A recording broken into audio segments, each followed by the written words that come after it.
আলাইকুম, শুভ সন্ধ্যা। আমি আটা নিয়ে নিচ্ছি, একটু সুজি নিয়ে নেব, নিয়ে একটু সাদা লবণ নিয়ে নেব। আপনাদেরকে আমি একটা মজাদার রেসিপি করে দেখাবো, দুর্দান্ত খেতে। একটু চিনি নিয়ে নিলাম সামান্য, নিয়ে আমি আজকে মজাদার মশলা কাজু করে দেখাবো। ভালতারে মাখিয়ে নেবো ভালতারে। চিনিটা, সুজিটা, লবণটা ভালো করে মাখিয়ে নিতে হবে।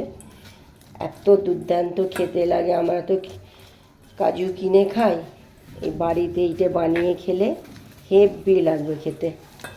এভাবে উপকরণগুলো মাখিয়ে নিতে হবে এইভাবে।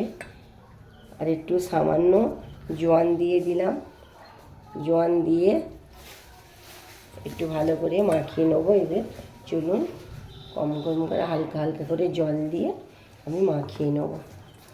ডোটা বেশি পাতলাও করা যাবে না, আর বেশি শক্ত করাও যাবে না, মাঝামাঝি রাখতে হবে। আমি ভালো করে আটাটা মেখে নেব। এই আটাটা ছেনে নিয়েছি, দেখুন বলের মতন করে নিয়েছি। করে নিয়ে এবার আমি এটা বেলে নেব, সামান্য বেলে নেব। এই একটা আমার এই আটার ডোয়ে কত হবে দেখুন। আমরা তো বাজারে কিনে খাই, এইটা আমাদের ঘরের উপকরণ দিয়ে বানাবো, দুর্দান্ত খেতে লাগবে।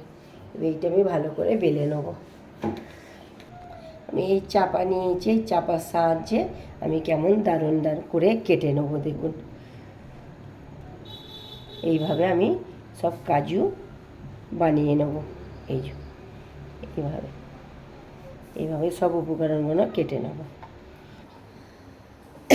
গাইস, পুরো এক প্লেট আমার কাজু ভর্তি ভর্তি হয়ে গেছে। দেখুন কত দুর্দান্ত লাগছে দেখুন, আর দুর্দান্ত খেতেও লাগবে আর লোভনীয় লাগবে।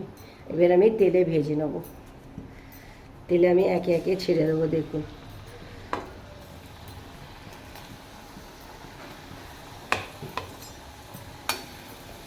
লাল লাল করে ভেজে নিতে হবে। কত দারুণ ফুলতেছে দেখুন।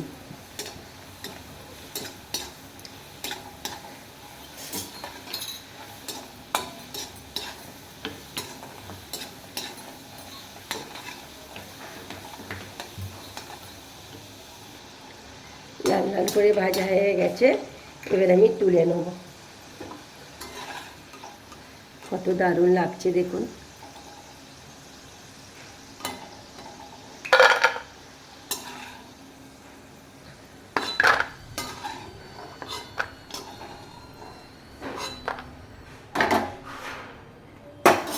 এগুলো সব আমি দিয়ে দেব।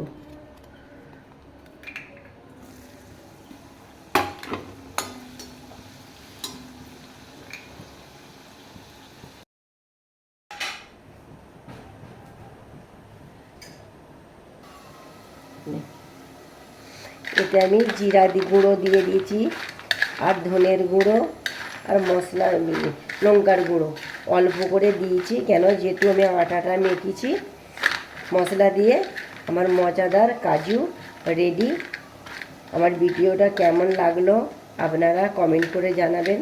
আর রহিমা ভিলেজ কিচেনের পাশে থাকবেন, সাপোর্ট করবেন, ফলো করবেন। নেক্সট ভিডিও নিয়ে ফিরে আসছি। খোদা হাফেজ।